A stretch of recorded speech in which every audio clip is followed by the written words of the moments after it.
What's up, everyone, and welcome to the Skybound Comic Panel. I'm your host, Arris Quinones. Some of you may know me from the YouTube channel Variant Comics, but that's neither here nor there. We are here to talk about Skybound's new graphic novel imprint, Skybound Comet, which is aimed to young readers. And today we have 5 lovely people who are working on these new graphic novels that are going to be coming out through Skybound. So first up, we have Alex Antone, senior editor for Skybound. Then we have Irma Kniivila, writer-artist for Everyday Hero Machine Boy. Vuong, writer for Everyday Hero Machine Boy. Mairghread Scott, writer for Serpent's Heir. And Tillie Walden, writer-artist for Clementine. What's up, everyone? How you guys doing? We're good. Yeah. Ready to talk comics. Ready to talk comics. Yes, I am very excited. I'm loving this lineup, so I'm very excited to pick each and every one of your brains today to see if I can get some juice from all of you.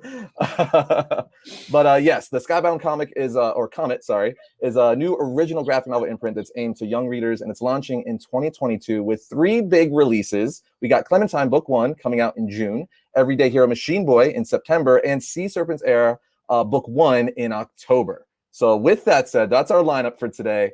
Let's get right into it. Alex, we're going to start with you, senior editor. So we know Skybound for comics that, are generally aimed to more of an adult audience. You got like The Walking Dead, you got Invincible, all that stuff. But now Skybound Comet is expanding into the young adult, genre for middle-aged audiences.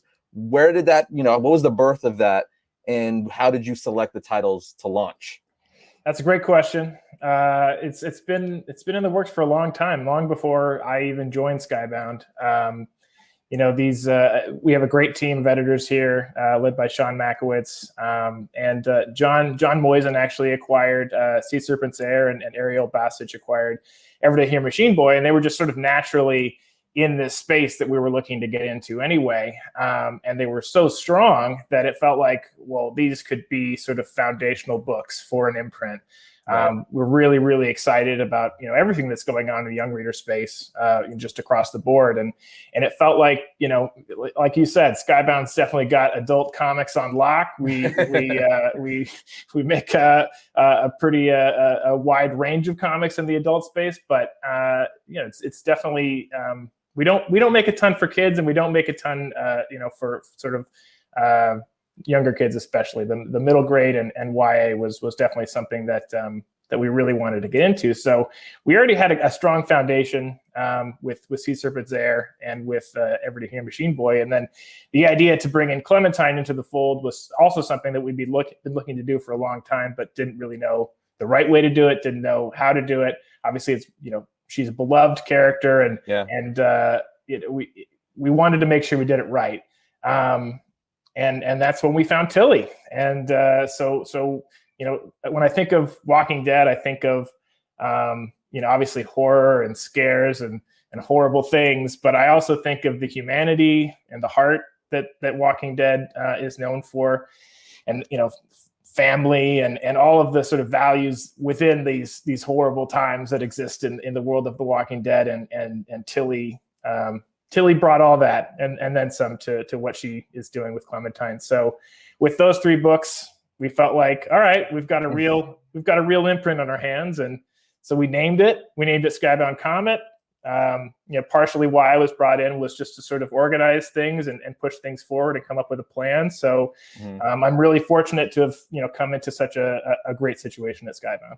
No, that sounds great. Again, the lineup looks fantastic thus far. So this next one's for everyone. Kind of going off that, the comic book industry has changed a lot over the last decade that Skybound's been around, right? So we didn't see a lot of major publishers, even like the big 2, launching graphic novels that are aimed to young readers. So what's it been like as a fan and a pro to see that change in the industry? And again, this question's for everyone.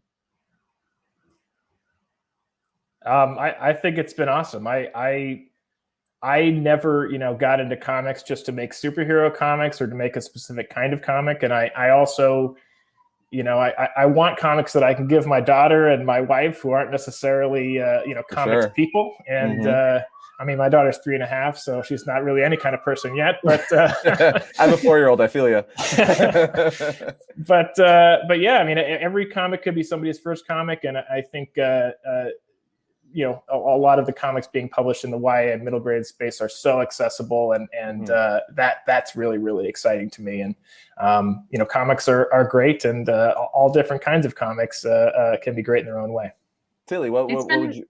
Yeah, it's been really fun to sort of grow up with comics as they've been expanding beyond superhero comics. Although I really did just grow up reading a lot of manga, but as a creator, what's funny about making young adult work is sometimes work for teens feels almost more intelligent or more intense than work for adults. And I also don't usually think of making something that's young adult and I'm like, okay, like what can a 15-year-old handle? In my mind, when I remember being 15, it's like, bring it on, I can handle anything. Yeah, for sure. So sometimes the title of the genre or this age category, I think it sometimes do it a disservice, where it's like these young adult books and these middle grade books are insane. They're so much fun. They're so cool. And obviously there's some content they don't totally touch on, but I don't think that it means they lack any depth. Do you guys think the same?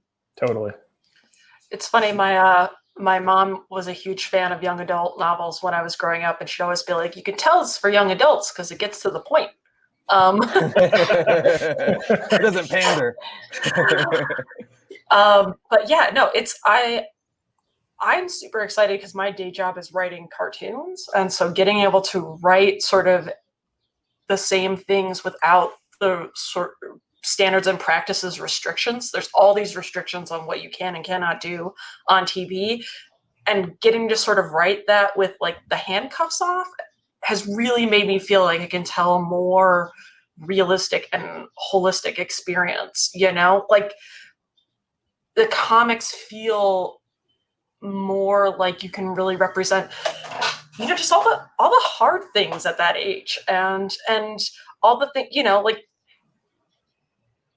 you're out of your mind horny and you don't know what you're doing with your life. And everything is weird. And, you just the messiness of that time of life. And it's been really fun. Yeah, it's awesome. Try, what do you have to say? I think there's also a timeless quality about, I guess, young adult fiction that really appeals to me. And I don't think either Irma and I meant to do something that was young adult. We just did something that kind of was inspired by our own memories of growing up. And then afterwards, by accident, it kind of ended up fitting into young adult. So I think at its best, I think there's something really relatable about this sort of, I guess, this category of stories. I mean, everybody has a childhood. Yeah, I think so. So far, I think. Irma, anything you want to add before we move on? Yeah, I think, and I think this is quite common for a lot of people that I talk to, is that I read like very, very voraciously when I was young, and then less so when I was older. And I don't know if it's, you just have so many responsibilities now or whatnot, or if it's the actual content where things, I think, it just felt so much more open for like YA fiction. But it's really cool to think that potentially you could be creating something that could be maybe influential for somebody's future, if that makes sense. Just like things that I read when I was a kid were influential for what I ended up doing and becoming like a creator myself. No, yeah, that's great. I think all of you had, very, very good answers. But now we get to dive into each book individually, right? And we have to start with the book that's launching it in June. So that means Tillie, we're gonna go to you. Start at work. Yeah, right. So we have you're entering Robert Kirkman's world of The Walking Dead with the first of a new original graphic novel trilogy, perfect for new readers of The Walking Dead, or even longtime readers of The Walking Dead, with Clementine. And you're going to be exploring like the difference between living, surviving, in this coming of age tale in this YA graphic novel. So first, before we get in, first thing I got to say, when I was talking to you back in May at the expo, we asked you about, if you're doing more stories, and I was trying to read your face. I think I was right, because I was like, you're doing more things. I know it. I could tell. You're not saying anything, but your face is telling me everything I need to know. So now you were right. Yeah. So now that we've got, a whole graphic novel trilogy kicking off next year, what is it like to explore this corner of the Walking Dead universe, and what can you tell us about the story? Well, I guess what can I tell you about the story? It's we're picking up with Clementine a little ways after where we left her in the games. And for those who have played the games, like we are doing our best to try and honor what Clementine went through, but also trying to give her sort of a new chapter. And what's so exciting about having a trilogy and having them be graphic novels, so it can be like 300 pages long, is I have so much time to let Clementine be herself and go through the world at sort of a different pace from the games. So even though the story in the first graphic novel of the trilogy involves like high stakes mountaineering, building, fighting, slightly evil twins, the usual, it's still, I think it's still a really sensitive story. And I tried to think about it after playing the games. It was like, how would Clementine really be feeling right now? Can we like take a minute in this first book to consider what she's been through? So I think, I guess the biggest thing to think about is just that Clementine finally is has so much space in these books to grow up and to grow up at her own pace and to reintegrate into this world. And it's really exciting to me to be working with her as a queer character, and to get a chance to like dig into what it means to be queer in the apocalypse. It's like it's one of the best parts of doing this book. For sure. And what like that's like the best homework ever too. Or it's like play the game, just play the game that people I know. like look to do just for fun, and that's your homework. So it's like the dream job, right? It was. But and now it's like I'll die for her like everyone else. Yeah. So obviously we know Clementine has a huge fan base, which is why she's getting her own book and all that stuff. But what do you think made her such an iconic character, and like instantly pretty much, right? She kind of just hit. So one of those characters just like everyone immediately liked her, I wonder, I think a lot of it had to do with the fact that we met Clementine at a really young and sensitive age. And even though we all haven't been in a zombie apocalypse, we've all been like 7 years old and really scared for whatever reason. So I think instantly the way we met Clementine, we all sort of trauma bonded with her, where we saw this little girl who was afraid, and then she went on through the games to surpass her fear and surpass this like violent world she entered and become like a fully fledged badass. Yep. So she's aspirational, right? We see Clementine take on the world and continue to persevere. And at the same time, we also know that she started off as this small child who needed someone to help her, and that someone was Lee. So she just like fills in all the gaps, everything we're looking for in a story and a character. We're just like, not only is she vulnerable, she's super powerful. Yeah, for sure. Yeah. Now I have to dig kind of like I did last time, right? So I have to ask, because it's the Walking Dead universe, there's tons of fan favorite characters in this huge universe that Kirkman, has co-created and stuff like that. So are we going to see any familiar faces from the Walking Dead's, lore, or from Clem's past?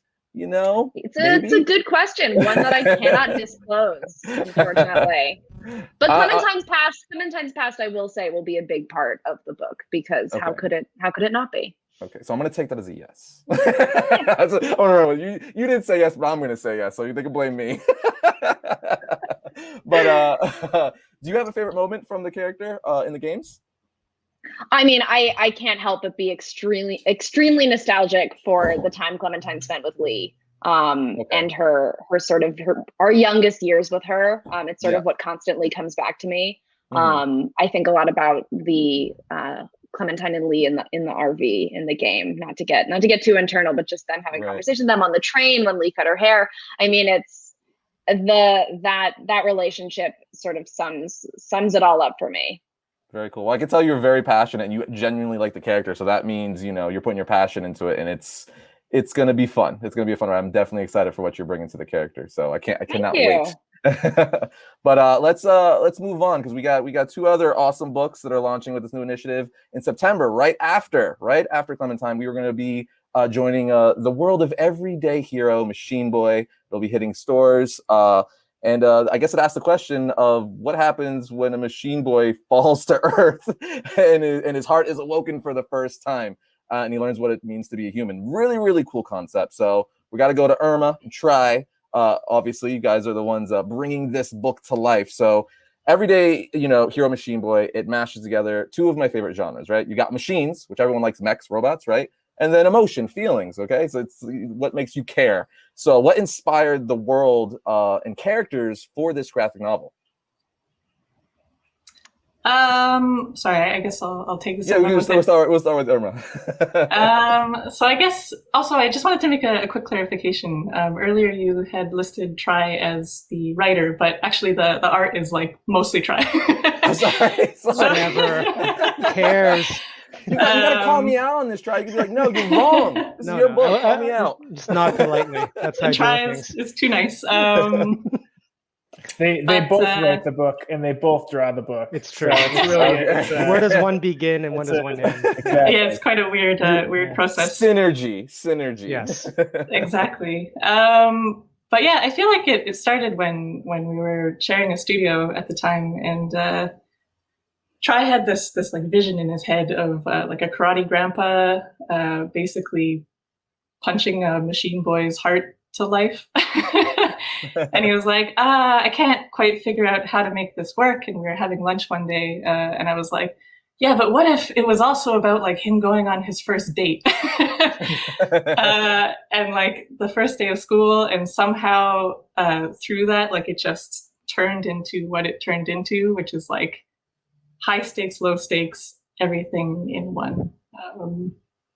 And also, yeah, just to add to that, also, because it's the first time I've ever collaborated with somebody, and actually the first time working on like a full-length graphic novel, everything was new to us. So we didn't know what rules to follow, and we didn't know what worked or didn't work. So going back to the high stakes versus low stakes, it always felt like there was this interesting relationship where the external problem is really exciting. There's like karate fights and stuff like that. But then it's always felt like the low stakes was what was powering everything else. It was like, right. And it was almost like, oh, those heightened feelings of when we were kids of trying to fit in, rejection, trying to find out who you are. Like that kind of became the engine to power like all the cool stuff that I like to draw, like the karate punches and the robots. So yeah, it was all just this happy accident. Right. That's awesome. And without spoiling too much, I feel like tomatoes play a really big part in the story. So that's a selling point. That's a selling point. So, kind of going to that with the art, the series has a really cool look, right? And it feels really fun. So what were like touch points for designing Machine Boy and Friends? And I guess, Try, we'll start with you with that. I think I was really inspired by the cartoons I watched growing up. Okay. So a lot of 80s anime. Oh, nice. So, yeah, and ironically, so I think me and Irma are almost like a generation apart, almost. So she would bring in stuff that's like, as I was aging out, she would bring in influences from like the 90s and early 2000s. She's bringing in like the Dragon Ball era of stuff. Like, well, I would bring in Dragon Ball. Oh, you bring Dragon Ball? Okay. She'd bring in like Dragon Ball Z. Z. Okay. Yeah. Yeah. So it just had this giant wellspring of stuff that we both individually found cool, and even things that because we used to share the same studio where other comic book artists work, and things that were just lying around on somebody's sofa would be really awesome. Like we both simultaneously discovered a manga called Cross Game. Mm-hmm. And that kind of blew our minds about like, holy moly. And we thought it was from the 70s, but it was made in the 2000s. So yeah, just the awesomeness of the world just kind of fed into the art of the comic, I guess. Very, very cool. And this question is for both of you. Again, we're going to start with Irma though, but who's your favorite fictional robot? Because there's a ton. So who inspired you the most, and or what's your favorite? I had to think actually really, really hard about this one. But I think it's probably the robots from Castle in the Sky. Okay. That there's the big island. Sorry, spoiler alert, I guess. I don't know. There's, this big island, and there's these robots that are like super battle robots, but left to their own devices, all they do is like take care of the birds' nests and take care of the plants and stuff. And I thought there's something like really, really tragic and really, really nice about that. Very cool. So, Try, you? Mine was easy. It's Jet Jaguar. Oh yeah. Yeah, there you go. There you Yeah, go. that was an easy one for me. I like 1 second. Jet Jaguar. He's like Godzilla's robot friend. Dude, They yeah. high five each other. You know, they do wrestling moves. I think That's fun. it's Jet Jaguar. Which speaks to what you were saying earlier, how you were like, I'm all about the karate chop in action in here. I know, We yeah. got to bring the karate chop back. I think that's like a lost art. You don't like to say karate. I'm like, no, karate chop is cool. It's not a death strike. It's a karate chop. Okay. Yeah, and it's so friendly looking too. It's such a friendly looking strike. Yeah. All right, so let's talk about Sea Serpent's Heir, Book 1, a new graphic novel trilogy from acclaimed creator Mairghread Scott and Pablo Tunica. So, what can you tell us, Mairghread, about this book? I know it dives. Sorry, pun, right? Dives into the questions of identity and all that stuff. But what inspired this this trilogy of sorts? Yeah, so there's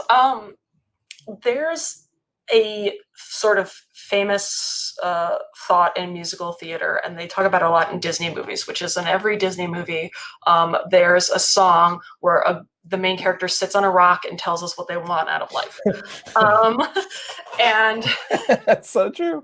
Yeah, you know, the girl that you meet who lives in a small town who doesn't like her life sits on a rock and says, gosh, I wish I could be, you know, human or somewhere far away or something about that. And I was thinking about that, and I started imagining this idea of, you know, this young girl, Ayala, who lives in this like podunk fishing town in the middle of nowhere. And it's just like, I just want to get off this island. I want to have an adventure. I want to have a crush, you know? And she sort of starts dreaming about like, is she going to meet like her knight in shining armor? And then her knight in shining armor shows up and he's sent to kill her because it turns out that she's actually destined to destroy the world. And so it's a bad day. Yeah, exactly. And so like the entire book is kind of about like that weird combo of what you're supposed to do or what you're expected to do or what you're literally destined to do versus where you actually are in your life. Mm-hmm. As sort of Ayala and Bashir, her knight in shining armor, kind of end up on like the world's craziest sea-bound road trip. With like assassins and wizards and giant sea serpents and trying to, you know, drown the world. And it just ended up being like this huge, fantastical mess, kind of like growing up always is. For sure. Now, one of the most interesting things to me, especially when you're dealing with like any story that takes place like in the ocean, right? Land and ocean, it's is like the world and how you're going to build it out to look, right? And fortunately for comics, you can do whatever you want, right? Where like James Wan's Aquaman, you know, looked great and stuff like that, but you know, there's limitations to live action with budget and stuff like that. But comic books, we're lucky enough, like your imagination is the limit, right? So what went into the visuals for this? What did you guys want to put in the book? How did you want it to look and feel most of all? Yeah, well, it's funny because you know, when I pitched the book and we started looking for an artist, I had really loved Pablo's work, and I was where we decided to reach out to him, and he sent back the first pages, and they had this total Jim Henson kind of Dark Crystal vibe that I had never anticipated. Awesome. And I was like, this isn't what the book should look like. And then like 24 hours later, I was like, this is the only thing the book should look like. Because it made everyone feel so real. And so everyone feels, and that's kind of the aesthetic we went for, is everyone's kind of flawed looking and a little off kilter, which makes them very human. And a lot of our touch points, you know, we talked about Zir and we were talking about like gulper eels and oarfish and, you know, real world, we were designing Kinnaman Island. We were like, okay, well, let's look at how houses are designed in Iceland, you know, or Ireland, or when we're designing, you know, clothing, we would be like, okay, what are people wearing in the Mediterranean? What do people wear? Like, how do people that live on ships dress alike no matter where they are in the world? Right. So it's like, okay, you got like lots of layers, billowy pants, and a boot, you know, and we tried to like dissect these real world touch points and then just push them way off center, you know, so that everything really, so you'll get these really cool combinations where,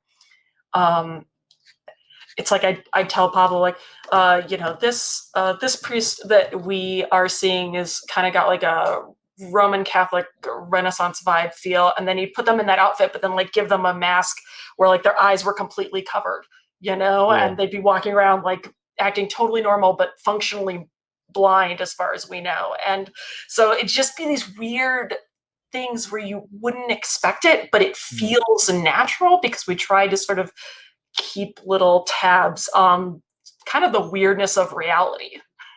Cool. That's really, really cool. I love, you know, seeing, that's why I love talking to, you know, creators and stuff like that. I love, you know, getting into the mind and just see like, why this, why that, how come, you know, because even like when we, you know, read, you know, Sea Serpent's Era or any of the books we're talking about today, how I or anyone else may interpret it might be not what you necessarily intended, not in a bad way, but it's just funny to see like, you know, what went into the book and how other people interpret it, whether it's like spot on to what you wanted to do or whether it's, you know, something still cool, but not what you intended. You know what I mean? I just love that stuff.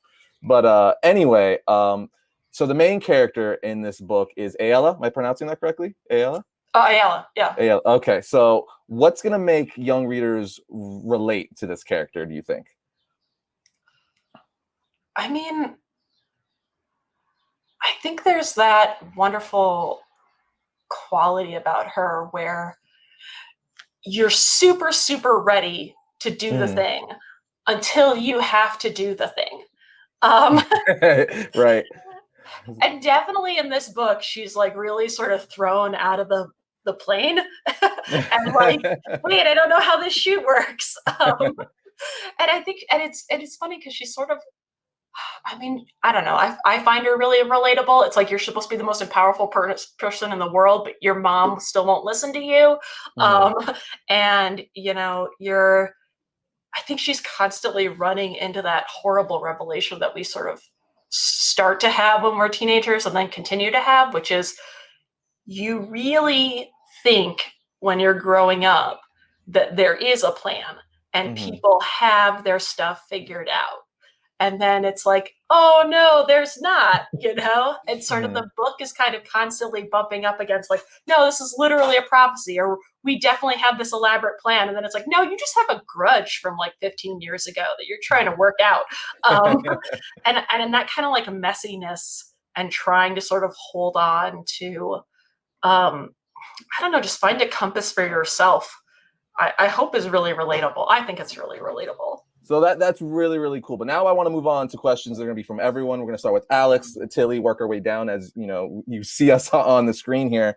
So, like, what is some of the favorite, you know, comic books that all of you are currently reading right now, right? Because you don't become a creator or writer of comic books, you would think, without loving the genre and reading stuff for yourself, right? And at least in some capacity. So, Alex, let's start with you. What are you digging right now? What have you dug in the last year? And, you know, what inspires you? I prepared for this question because there was no way for me to think of, you know, all the books off the top of my head. So I do have a list.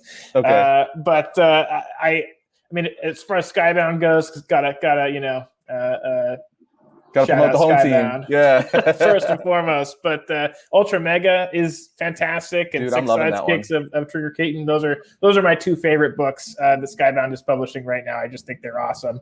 But you know, unsurprisingly, I've been reading a lot of YA and a lot of graphic novels, and you know, basically anything that First Second publishes, I tend to read. But you know, the really, really inspiring books that I've read over the last year or so would be Laura Dean Keeps Breaking Up With Me, which is probably my favorite YA book ever.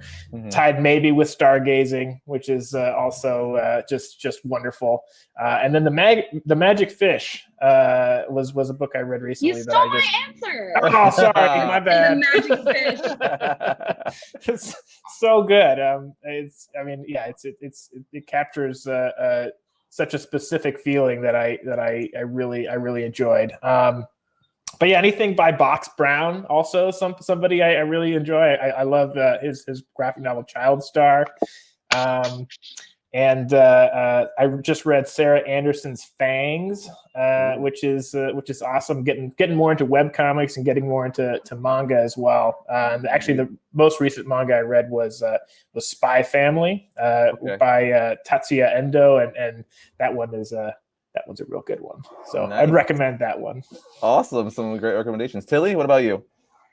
Well, the magic fish. The magic fish. Let's get that out of the way. It's a cornerstone, and I was lucky enough to interview Trung for a like little evening book talk thing, and picking Trung's brain was like looking into, I don't know, the soul of the universe. It was amazing. So the magic fish, and then I've been reading a lot of Yotsuba lately, Kiyohiko Azuma. It's not new, although I think there are new Yotsubas coming out, but it's a wonderful manga about a young girl who doesn't know anything about anything and just walks through the world that way and will never change. And it's wonderful to read because so much about young adult and middle grade is about changing, and reading something really funny and sweet about a kid who will never change is very comforting. And then the only other thing, this book isn't out yet, but I was lucky enough to read an advanced copy of A-OK by Jared Green, which is a middle grade graphic novel that deals with acne and asexuality, deals with things that start with A, basically. But it just really blew me away. So I can't wait for that book, for more people to read it. Nice. Mairghread, what about you? Oh, I've been reading, I guess as far as physical comics go, I've been really liking Nightwing and Black Widow. Yes, I've been really digging Nightwing. Yeah. Taylor's doing a great job. It's nice to have, it's funny because Black Widow is not super upbeat, but it's nice to have Nightwing where he's like, I'm a good person, but also I kind of suck at life. Right. I'm a billionaire now, but I can't do anything right. Yeah, like I think it's like the first or second issue where he gets like Dick Grayson gets his wallet stolen. And as far as webcomics go, oh man, there's a really great webcomic called The Strongest Florist that I really love right now about this guy. It's this young guy whose dad wants him to be like an MMA fighter, and he really wants to open a flower shop, and so he decides to go into like this digital virtual MMO RPG world and open up a flower shop in that world, but like end up stumbling into like quests. Cool. And then probably like The Remarried Empress is also really good. The fashion in that is fantastic. Nice. Try, what about you? I'm making my way through 2 books right now that I really like. Skull Diggers by Tanchi Zanya, because one of my favorite artists. And yeah, it's great. And written by Jeff Lemire, so everything he does is awesome. Right. And the golden touch. I know. What a dream team. And on the other side, YA side of that, I'm reading the Pact We Made by, I think it's Ryan Andrews. And it's just so beautiful to look at. I'm not finished yet, so I don't know how it's going to end. But no spoilers. The premise is fantastic. It's about a group of boys who make a pact to, I think, follow like a stream of stars down a river and see how they go. And they're not going to turn back until they reach the end of it. But that's just sort of the beginning of this magical journey that involves like talking bears and this dolly that goes through clouds, and it's just it's very Miyazaki-esque, and I love that stuff. Very cool. And Irma, you got to finish it out. I feel like a perennial favorite that I've been getting through is Haikyuu, the volleyball manga. It's like there's no bad people in it. It's just like everyone cooperates and tries to help each other, and it's really, really, really lovely. And the other is probably, there's a pair of books by a Korean artist. The first is called Uncomfortably Happily, and the second is Amma's Table. And they're both autobiographical comics about this Korean artist who moves out to like this desolate mountain with his wife. And then the other is about his relationship with his parents. And if that book doesn't make you call your mom, like you're dead inside. That's the perfect way to get people to be like, you're not a real human. I just want to say I love the eclectic taste here on the panel, because I mean that we pretty much covered the entire cross section of the comic book industry, so that's really exciting to see. For sure. And I got to agree with Alex, with you with Ultra Mega. I'm a big fan of like the whole like kaiju, monsters, stuff like that, like kind of Power Rangers, Ultraman type thing. And then obviously Nightwing is Batman. Who doesn't like that, right? So Ultra Mega, not for kids, by the way. No. And then some of the other ones you guys mentioned, I'm definitely gonna have to check out because now I'm curious. You guys really sold it, so you got me to get these comics. But yeah, I want to thank everyone. We're going to wrap this up right here. But before I do, I want to make sure that everyone pre-orders their copies of Clementine Book 1, Everyday Hero Machine Boy, and Sea Serpents Era Book 1. Everywhere comic books are sold. If you don't have a local comic book shop or don't know where one is, you can find one by visiting comicshoplocator.com. But I want to thank everyone again. You guys have been awesome. Just really quick too, you can also get a special preview, a special tease of all three of these books in the pages of Skybound X, which is our anthology that's coming out that maybe will be out by the time this airs, but it'll be in comic book stores, 5 issues. It's got Skybound comics from the past, Skybound comics from the present, and all 3 of these books have short stories in there, and it's just a taste, just a tease of what's to come. But I think you'll find that they're all really special and additive to the worlds in their own right. And Rick with the lightsaber, you can't forget that. He's going to be in there too. Yep. Negan has a crazy bat that he puts together and it turns into a mega bat. It's very, very cool. Also not for kids. Well, again, Skybound Comet is going to be hitting in June 2022, kicking off with Clementine Book 1. And thanks everyone for joining here today and talking about your upcoming novels. Looking forward to it. Thank you. Thank you. Thank you. Thanks for having us. Thanks.